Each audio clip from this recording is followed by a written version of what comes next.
Greetings and welcome, fellow Doctor Who fans out there. Now, coming up in a couple of days' time is going to be the first premiere of the new 13th. Is it the 13th Doctor? It is the 13th. I've lost count. of the new Jodie Whittaker Doctor Who series. Now, I wanted to say a few things, get a few things off my chest. Because there's a lot of ups and a lot of downs that are going on at the moment with Doctor Who. So I've been watching on Community, and there's lots of bad, negative vibes going on out there, and also there's lots of good vibes that's going on out there. And I wanted to give out my sort of prediction of what I think is going to happen with the new Doctor Who before it comes out. Now, firstly, as I said, over the past couple of seasons, sorry, this isn't scripted. I mean, we're kind of like doing this on the last minute, so we just blurting this out on thoughts. Script? What's a script? Yeah, we don't have a script. We never have a script when we do this. Script. Well, apart from your dates. Yeah, apart from my scripts. But no, right, firstly, what do I think that the new Doctor Who is going to be like? Just checking that. Well, it is all. Is it all? Checking that I hadn't fizzed. Yeah, there. Okay, right. Doctor Who, when it comes out, you are going to get many people complaining about it because haters will hate, as the saying goes. You will be people or YouTubers will want to nitpick every single thing they see on it and say, oh, there's got like the glass breaking, so therefore this is SJWBS in regards to women breaking the ceiling, which was what I heard a lot of people saying on one of the previous adverts that came out of it. Anyone who's married to a yeah, sorry. And any woman will know that it's very possible for another woman to smash the ceiling, depending on how pissed off they are. Yeah, especially when they got a hammer. But yeah, like that Mjolnir that we've got down here. Yeah, you want to go break some ceilings? Not really. Yeah. Shows you what type of people that we are to have just a Mjolnir just hanging around on our front room, living room floor. But yeah. Now, as I said, YouTubers out there this is their livelihood. So they will find every single bit to nitpick and make fun of and demean and push down because that's what they do. And to be perfectly honest, I'm okay with that, as long as the audience themselves realises that there are more than one side to each coin. Yes, you will get someone like the Quarian who will just say anti-SJW stuff, which is all fine and fair enough, and then you get other people from the other side which will praise it, sing its praises. But as long as you take both sides of the argument and come to your own conclusions and your own decisions, then that is what we need to be doing. And I think from looking at both sides of everything, and I'm trying to put the SJWBS to the one side, but that's going to be quite hard at the moment. But I am going to try and see if I can make my own conclusions from what's going to happen. And I think what's going to happen is this, is that the new Jodie Whittaker Doctor Who is going to be absolutely 100% brilliant and awesome. And the reason I say that it's going to be awesome is because they can't afford it not to be.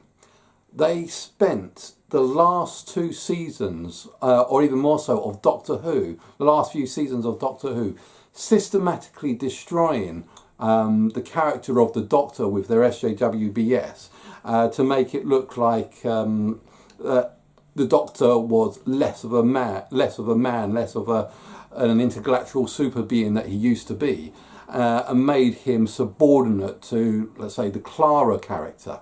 Because when the Clara came in, she really dominated that area. Now some people would say, "What? Are you afraid of a dominating woman?" And say, "No, this guy, this guy is supposed to be the pinnacle of everything that is supposed to be of the universe. Pinnacle of intelligence, pinnacle of destruction. In fact, he even destroyed an entire cyber fleet just to give a message. And what was the message? The message was, do you want to ask that question again to Rory? Mm-hmm. He is the oncoming storm. And in the last few seasons, he's been diminished to something like, she's my carer, so she cares, so I don't have to. He's less than human, less than humanity. In fact, in some places where he's gone to a school to be a janitor, Clara will come up to him and say, what are you doing here? Clara, yeah. What are you doing here? You do not fit in here. So therefore, this is no place for you. And I'm thinking, well, the Doctor has spent more lifetimes in schools, in universities, being a teacher, teaching kids how the universe works. They've been in there more than her entire lifetime, several hundred times over. I mean, he's like 2,000 years old, and he spent a lot of that time being a teacher. Be fair. I mean, I kind of agree with you, but you're mentioning that when he was the janitor, Clara was his companion. Carer. The reason I say carer is... What about when he was professor in a university when Bill was his companion? What happened then? Well, he couldn't get... He could leave Earth, he just was not supposed to, because he was supposed to look after a vault that currently had Missy inside of it. That's the same... that's the next season. That was still in the same sort of area. The last two seasons... to be perfectly honest, I'm only just re-watching that season at the moment because we got up to like the smiley face. Because that episode was the one you're talking about, was with the emoji robots. I'm kind of talking about other episodes as well. No, the one with the vault, where he had to look after the vault and he's not supposed to leave Earth because he had Nodnal being his guy and say, "Don't leave Earth. You're not allowed to leave Earth." And I was, I'm the guardian of time and space. I can leave Earth, go to the end of the universe, fight 1,000 battles, and come back before you even looked at your watch. In theory. Yeah, in theory. But, and let's not forget, it's not the first time the Doctor's been rooted onto planet Earth before. Well, the first time was when he was exiled by the Time Lords, and yeah, that was an exile. And when they did that wondrously. Because he met some great characters, such as what was the Colonel? I'm useless with names. Brigadier. That was it. Lethbridge Stewart. And that's when he got his job at UNIT. He was an official. Question mark job. No, he actually had a proper job. I think he even had like a desk and everything because he asked for it. And then, like I said, Clara, when he told Clara that he actually had a job here, she said, "Oh, yeah, you don't have a job." But this is the point that I'm saying. The Doctor has been systematically being destroyed by Stephen Moffat and the BBC for their political correctness BS that they've been trying to push through previously, so systematically taking down what the character is going to be. So therefore, now they're going to, whilst they're bringing in the new Doctor, Jodie Whittaker, who is going to be a Mary Sue. We believe that she's going to be a Mary Sue that's going to do all these awesome, wonderful things. She is going to be the total opposite of the last... Sorry, you know how bad I'm with names. Last Doctor. Peter Capaldi. Peter Capaldi, yeah. Sorry. She is going to be the total 100% opposite of Peter Capaldi. She is going to be in there, in front. Everyone's going to be loving her. She is going to do no wrong, and she is going to cause explosions and monster invasions and everything you want from a massive blockbuster, and she is going to do it flawlessly. She's still going to have that critics though. Yeah, that's what I was saying. You will get in the next when the episodes come out. I swear that on YouTube you will have hundreds of YouTubers that are pointing out every single flaw, every single thing that's going to have problems with, and they might even say things that are nothing related to political correctness. Like she's a female Doctor. Yeah, so that's another thing.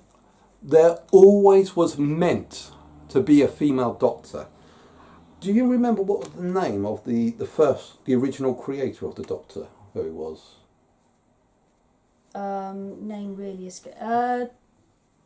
Name escapes me right now. She wasn't the creator; she was the producer.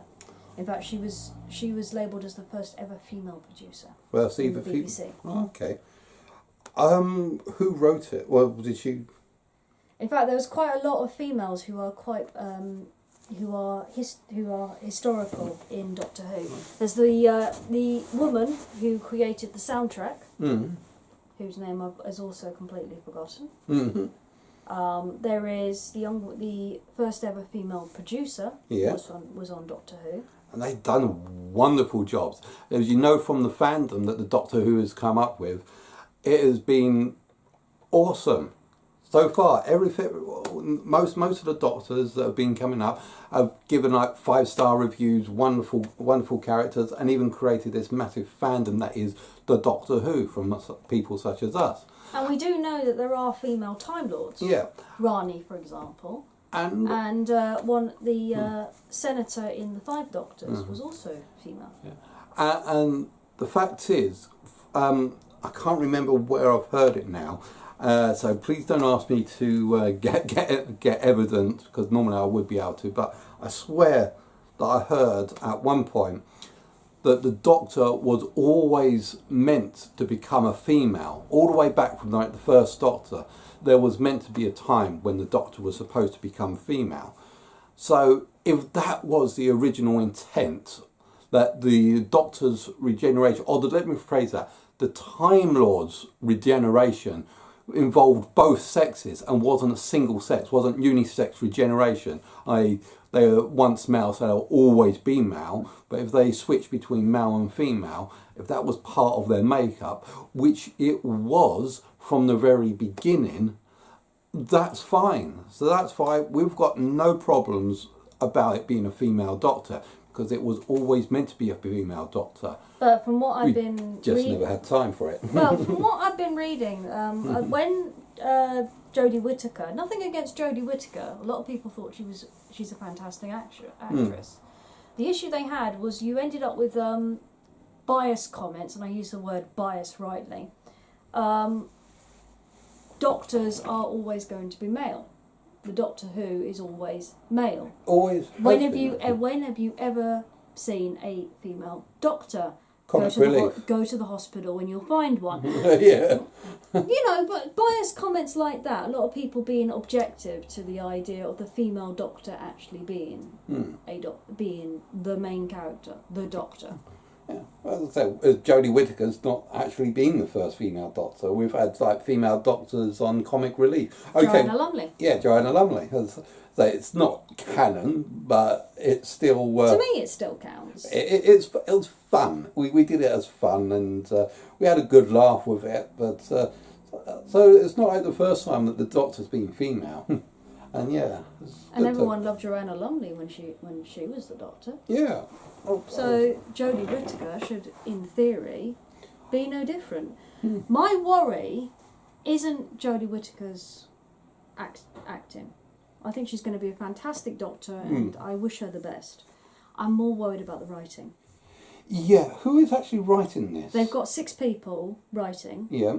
3 of which are females. Okay. And there's a rumour going around that all of the Doctor's lines are going to be given to the females.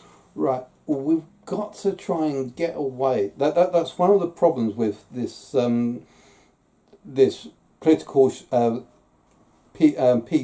PC culture, is that when they hire people, do they hire people based on gender or the fact that they can actually do a good job?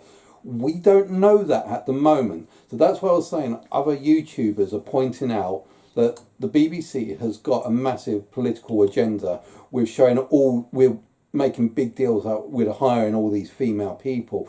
But what really counts? The fact that they're female, or the fact that they're good writers? We don't know the answer. Well, I can tell you that one of them is a good writer. Okay. My friend who I went to drama school with, Bernard? Phil. Phil, yeah.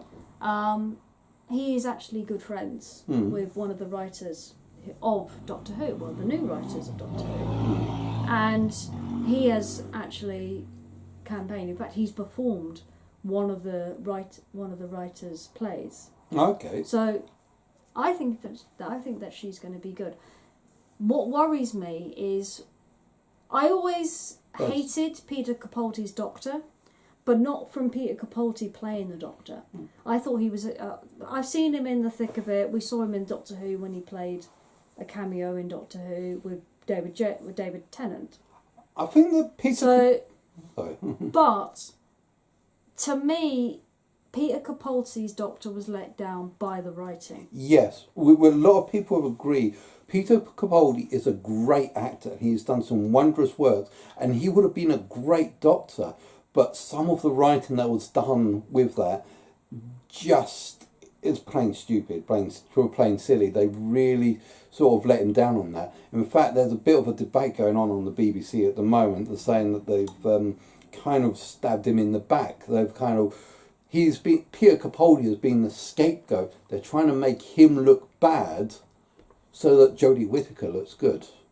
That's sort of like the Cospacho soup scenario, where they give you like a plate cleanser or trying to lower your aspirations. See, if that person's really bad, then the next person along, which is, as they said, is going to be like female and is going to be pushing the political agenda of great, is going to be absolutely awesome, absolutely wonderful, perfect in every single way, and therefore is going to push the fact that they need to be more women in there because they're much better and superior. But in fact, it is just a political action. Yeah, I could say that.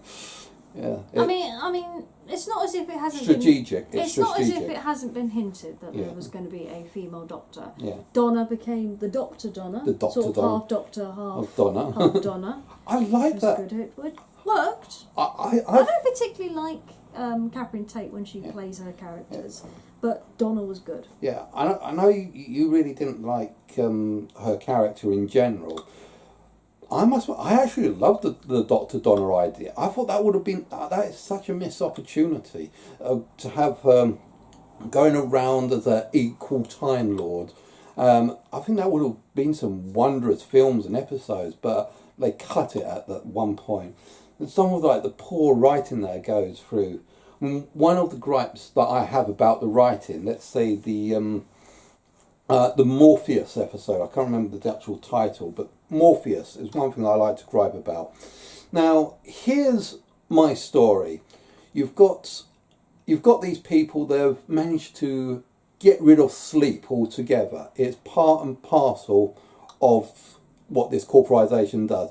Get rid of sleep so people can work more hours. But we need sleep, because when we sleep, our psyche sort of does a mental recap of the day and stores everything in the right places and positions. And if you don't get enough sleep, your mind doesn't adjust properly, and over a long period of time, your mind goes into a sort of depth of insanity. So the people who have been using this project for a long time are literal walking insane zombies that will kill everyone on sight because they're so deranged from the mental torture they've gone through without the sleep. That sounds like a good story. That would have been a great opportunity for an episode. But what we had instead was evil eye crust monsters. I mean, come on. Monsters from the crust of your eyes that come up and rebel against the living. That's almost comical. Like a child would write that. Who wrote it? Stephen Moffat, was it, that wrote that one? Stephen Moffat, yeah. Yeah. So there's lots of... Well, no, it was someone else, but Stephen Moffat took over from Russell T Davies as the main scriptwriter. Yeah. And the person who approves all of the script writing from his co-scriptwriters. There's always been co-scriptwriters in Doctor Who, but there's always been one head one. So in the first season with Christopher Eccleston, it was Russell T Davies, and then Stephen Moffat took over. So that was definitely a missed opportunity on that. Sorry, bright dry. Maybe we should have got some water. Yeah, so that's basically really what was. I just wanted to get this video out before the. I mean, the one thing that I do want to say is I was at a Doctor Who convention when we actually said goodbye to Clara Oswald's character, and the one comment was the actress who was playing Missy, who we now know is the female version of the Master. Again, it was always hinted that the Master could also become female. Yes. And there's been times when both the Doctor and the Master has referred to themselves as wife, even before. And the TARDIS. And the TARDIS as well. Is the That's TARDIS? my interest. That's my interest, though. Is the TARDIS secretly the Master? No. Because Missy referred to him as his wife, and also The Doctor Pond. has referred to the TARDIS as his wife. And also he's married to that Pond, River Song. River Song. So if they're all the same person, damn, that's a split personality also problem. Marilyn Monroe. Oh yeah, Marilyn Monroe. And a few other people as well. Yeah. Well, we don't know if he married Marilyn Monroe because he said he's. No, I'm not sure if that's definitely not a preacher there. Tell her to call me back, and that was never a real chapel. Okay. But people who know the legend of Marilyn Monroe, she can drag you to a cathedral. And so it was. So what was the legend of Marilyn Monroe? Did she do that to a lot of people? Yes. Okay. Oops. And that was never a real chapel. She had a habit of marrying quite a lot. But, one of the things was the actress herself didn't know whether she was going to come back as Missy. Now, this was before Missy came back as revealed as the cyber agent for the Cybermen. Okay. And it was kind of interesting. Spoilers. Yeah, if you haven't seen if you're watching this, you should have ordered. Yeah, sorry. If you haven't seen Doctor Who, stop now. And one of the things that she said was she wasn't sure whether she was going to come back as Missy, whether Missy was going to stay, because as far as she was concerned, Missy was just a one-off, and then was going to disappear. Yeah. And one of the audience members actually commented, saying that she was a great master. They thought she was fantastic. They thought that Missy was an interesting character, and whether she could come back. And they thought that she should come back. Now we know that Missy certainly worked because she became quite a popular character. Yeah. So there should be no reason why a female Doctor shouldn't work. They also did a little bit of. I'm not just sure how. With Missy, they did something.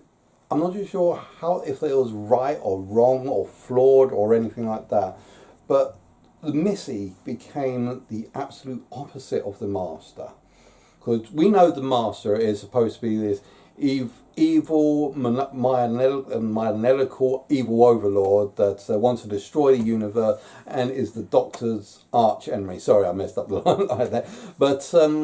At the end of Missy, as I said, sorry, spoilers, but at the end of Missy's lifespan, she became allied to the Doctor and tried to not only sympathise with him, but tried to get a previous reincarnation to align with him. We always knew that Missy and the Master and the Doctor, they were good friends. They were childhood friends before the Master went mad.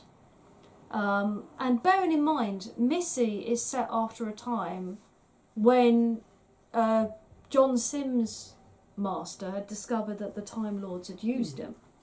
So the actual downplaying of Missy, considering how much Missy, the Master, owed the Doctor, she got him. Yes, she got him locked into a vault, but she did save him from sudden death. Yeah.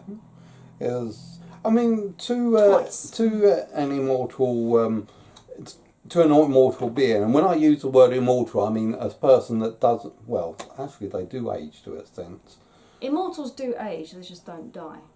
They've lost the ability to pass on. I'm talking about the humanoid version of immortality. The humanoid version of immortality is someone that does die, but doesn't age. And like I said, like the Doctor characters or Time Lord characters, they can go for hundreds of years, maybe even like maybe even 1,000 years, and they stay the same age. But yet at the same time, we have seen Doctors like Dave Tennant. No, not Dave Tennant's. Matt Smith. Matt Smith's Doctor, who grew really old in his final hours before he regenerated. Well, David Tennant as well. Although you could argue whether that was him aging. Because remember when David Tennant was held for a year by the Master? Yeah, he aged him by technical means. And then aged him again based on how old he would actually be. Look. Remember, by the time he was 900 and something, maybe even 1,000 years old. So and as torture, the Master aged him to how someone who is 1,000 years old would have looked like. So do you think it's possibly his own innate regeneration ability that's keeping the Doctors or Time Lords looking young for a certain long time? I think the regeneration is another way of taking the eternal youth pill. So, I mean, if that's the case, that their regeneration ability doesn't let them age, but when it fails them, they do start to age, would that be called an immortal from humanoid point of view? An example I can kind of give is Derek Jacobi's Master. Now, I say arguably because when David Jacobi was playing the Master, the Master had locked himself inside the Time Watch.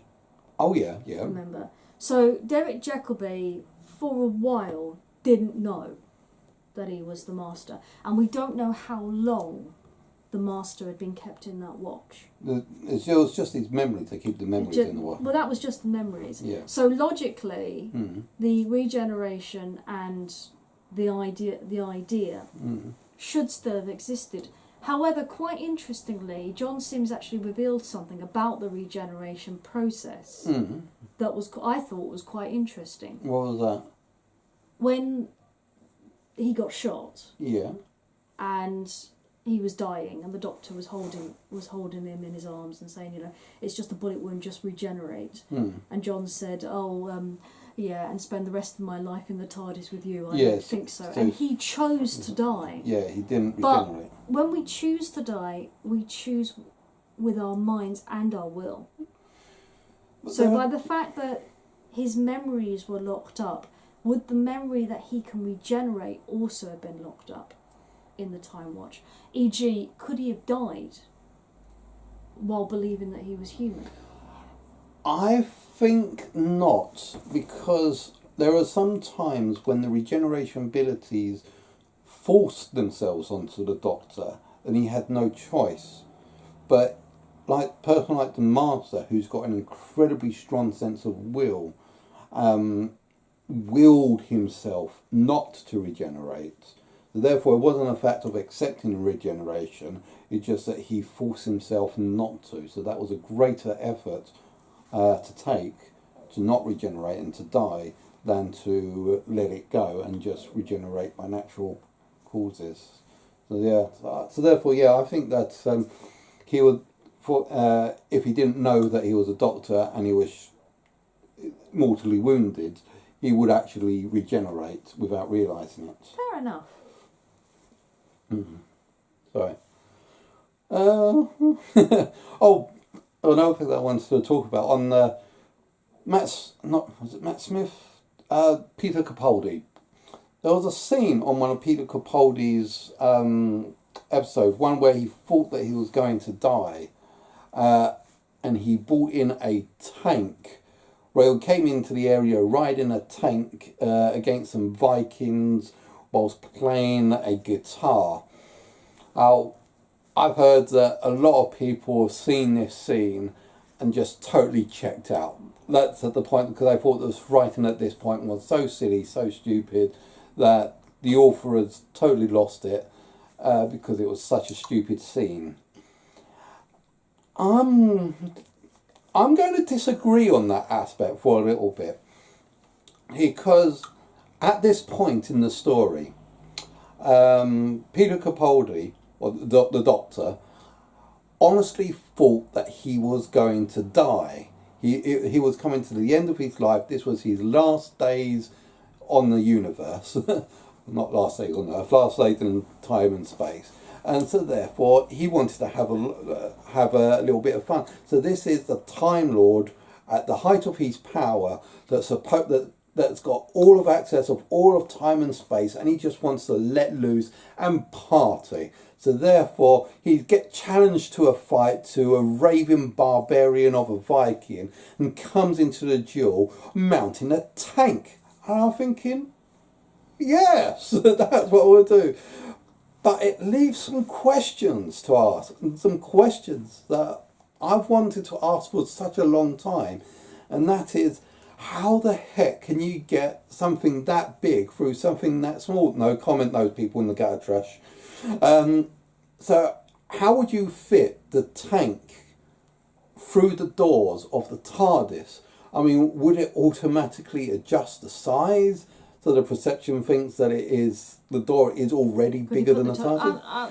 I'm going to that. I'm coming to that because I know the next question is, a lot of times there are people who've seen the TARDIS materialise around something. And when the TARDIS materialises around something, it's automatically bigger than what it's materialising around.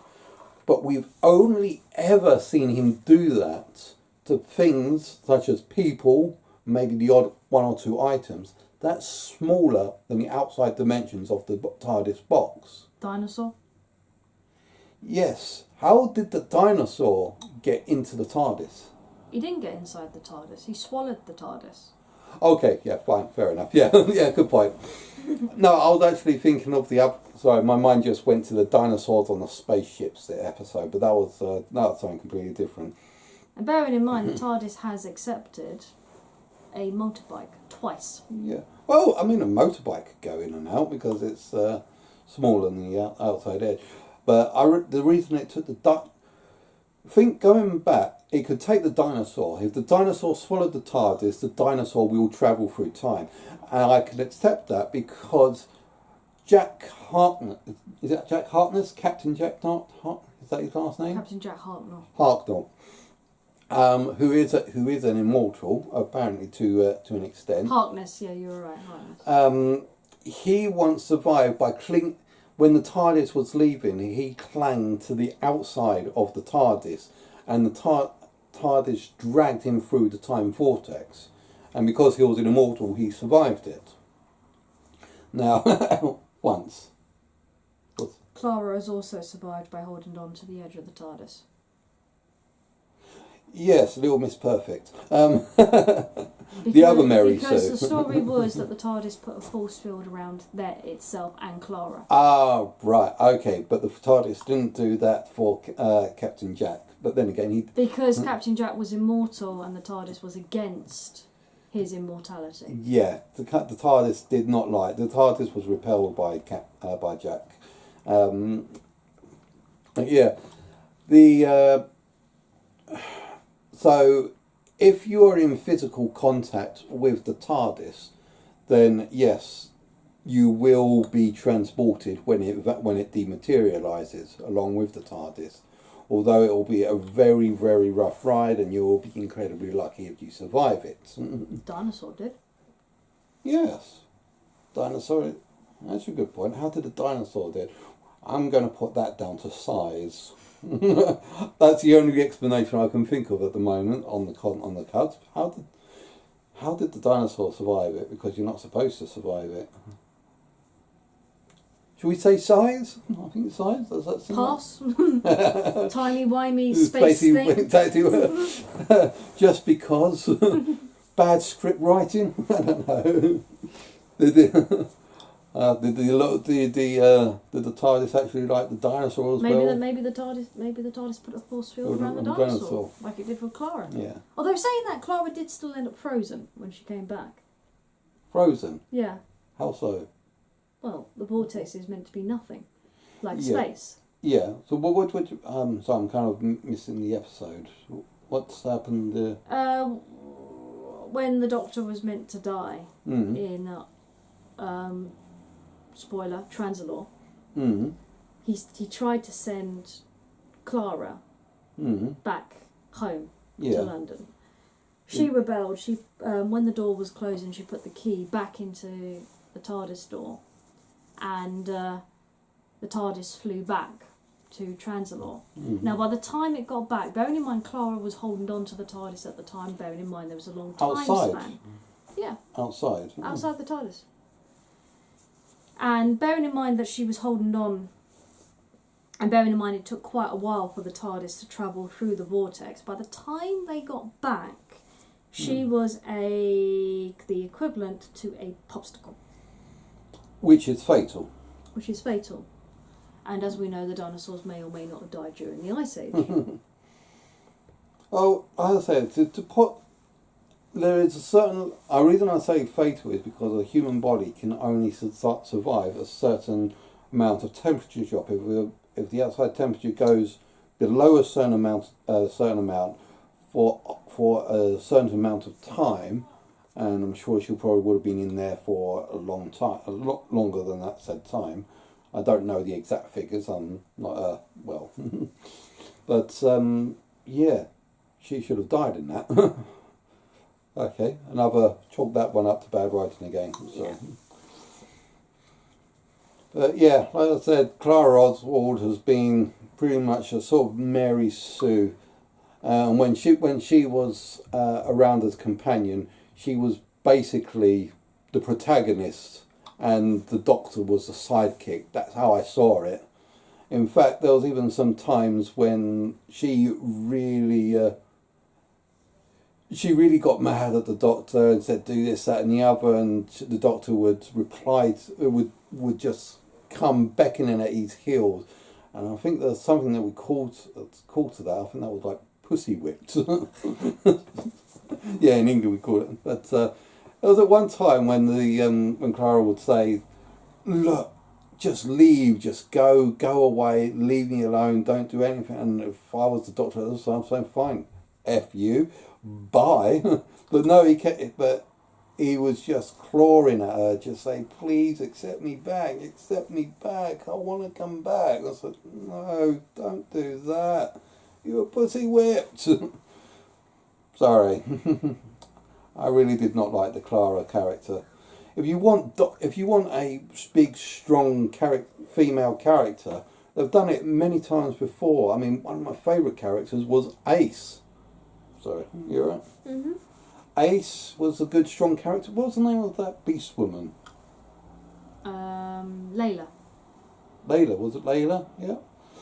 What do you mean by beast woman? Well, beast woman, basically she wore a loincloth. Yeah, Layla. And I wouldn't describe her as a beast woman. Well, I mean, she had the aggressive attitude of a beast woman, because I think she was a tribeswoman. Tribeswoman, okay. I may have been something else, but and also, although there was another character that was quite a strong rival to the Doctor called the Rani, and I don't think was she very well received, or... The first one wasn't, the second one was, but that may have been partly because she was currently also in real life married to the Doctor. Whether they're still married or not, I don't know. Am I talking about the right one? Rani. Actually, I think Rani was was the Time Lord during the time... Rani was one of the Doctor's enemies. The Doctor and the Rani. I think the Rani was another Time Lord, but was an evil Time Lord that set herself against the Doctor. I'm not sure now. I thought Rani was with him. Maybe they're the same person. I've totally forgotten now. But yeah, I remember the Rani was one of the Time Lords that was against the Doctor at one time. But then again, I think there were so many things that were going on with the Time Lords. I think there was another Time Lord, which I think was a predator to the Master. And he was the Time Meddler. So basically, when I not too long ago, I did a complete watch through of all the Doctors right from the beginning, and there was this character that was supposed to be the Doctor's arch nemesis, and he would go throughout history trying to make things wrong and totally upset the course of history, and he was known as the Time Meddler. and the Doctor would try and put all of the things that he went wrong right. A bit like Quantum Leap. And later on, after that character died off or vanished, I wouldn't say died off, I don't think he actually died. Last time I actually saw him, he was in a TARDIS that lost its dimensional vortex. So, sorry, the one that makes it bigger on the inside. Uh-huh. Yeah, so we basically opened the door and all you could see was this big, massive eye. But I think that was a tomb that the TARDIS that he used was in the form of. But yeah, after we saw the last of him, we then started seeing words from the Master. Yeah, I kind of see what you mean now. Mm. Yeah, stuff. I think it's wrong to say that the Doctors are actually immortal, because their regeneration also runs out. Yeah. We've discovered that numerous of times. Unless you've got plot devices that keeps them on. Yeah. I mean, one of the examples, the Five Doctors, because they were after, what's his name? Raxius, I think his name was. Rapsocalicophalopatorus. No. Sorry, I just want an excuse to say that. Rassilon. Rassilon. Who was believed to be a Time Lord who had discovered immortality. Yes. And the whole point of the Five Doctors was the High President, again, spoiler, had got the Doctors to try and complete all of the challenges to get immortality, and then he would claim immortality himself. Didn't they have something about a glove or a gauntlet? And that no, that I might be thinking of different. I think you're thinking of something completely different. Yeah, sorry. And the idea later came, quite interestingly, was that the idea of the Rassilon nursery rhyme and the Rassilon quest was not that he was going to grant immortality, because he kind of does. It was the understanding that actually immortality is a curse. So he now spends the rest of eternity sleeping in his tomb. Okay. And anyone who comes and looks for him and his immortality ends up as a decoration of that tomb. So they live forever encased in the rock. Encased in that. Oh yeah, like I remember that one. Yeah, I remember that.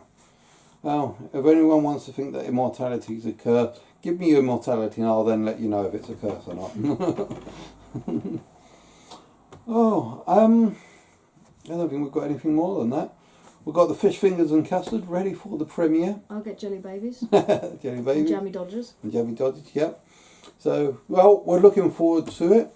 As I said, I personally think that it's going to be absolutely awesome. And the reason I think it's going to be awesome is because they've got put in too much effort for it not to be awesome. So I do apologise about the rant about how political correctness has destroyed the Doctor over the past couple of generations or seasons. I'd be interested in seeing another gay character in the Doctor. We've seen a couple already. I mean, they actually went one step further and they made one of the companions a lesbian, Bill. Yeah, they got Bill. Although I think they made too much of a big deal of the fact that she was gay. Bill. No. I think that the woman that we're looking at the moment, that I'm just going through with the water puddle that's currently they made a big deal of the fact that she was, in theory, the first ever LGBT gay lesbian black teenager, bisexual, transgender, LGBT lesbian gay, bisexual and transgender. Yeah. That's what it means.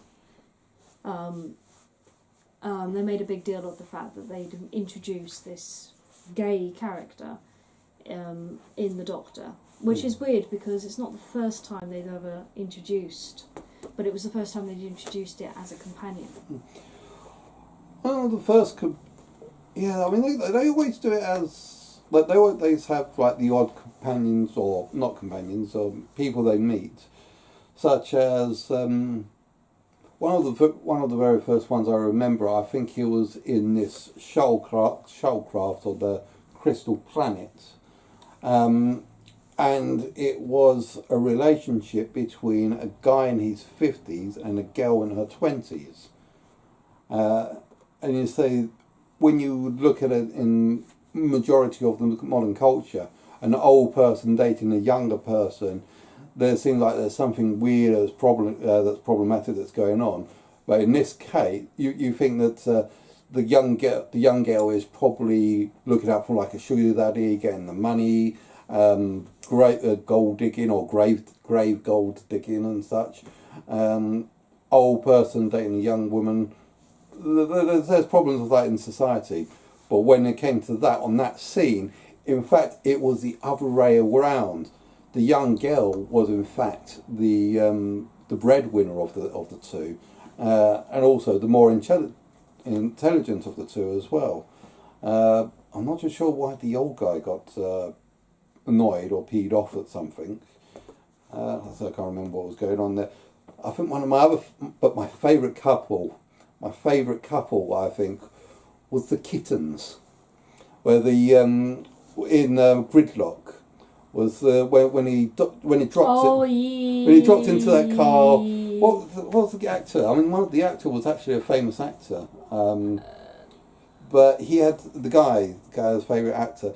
But when they turned around and he saw their children in the back, it was all like kittens all over the place, and well, that was just so cute and adorable. Something like Arnold something. Mm. But yeah, I mean that was like one of my favourite. Arnold something.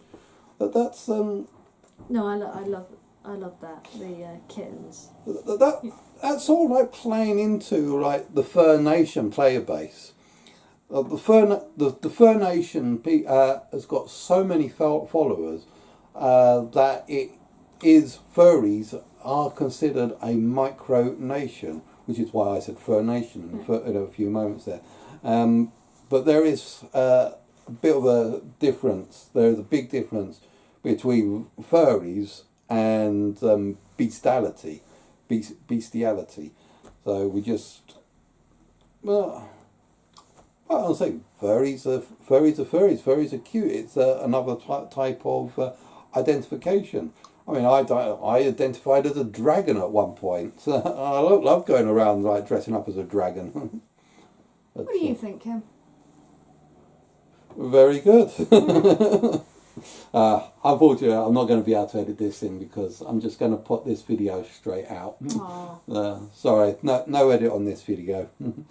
But I actually did have in mind they were going to come up and say, I identify as a tiger or a lion. Actually, yeah. She's a white tiger. She's a white tiger. Siberian tiger. That identifies as a lion. You've heard of Kimber the white lion, right? That's a liger. Liger. So a lot cross between a tiger and a liger, a lion and a tiger is a liger. They've got some, yeah. I'm going to say that there are some genetic positives in there, but there are also some negative facts in that as well. Yeah. But, ligers. But we love her, don't we? We love you. You're our baby. So in conclusion, we're going to watch the Doctor Who episode on Sunday, when I get back from work. Yeah, and we're going to draw our own conclusions. I know everyone else is going to say, oh, this may suck, it may be bad, it may be political correctness, they may be just trying to go push their political agenda. I've got my fingers crossed. I think that it's going to be awesome, and despite my reasons why I think it's going to be awesome, I'm still going to enjoy watching it. Absolutely. Yeah. Cool. So, shall I press the magic button? Go on then. Bye.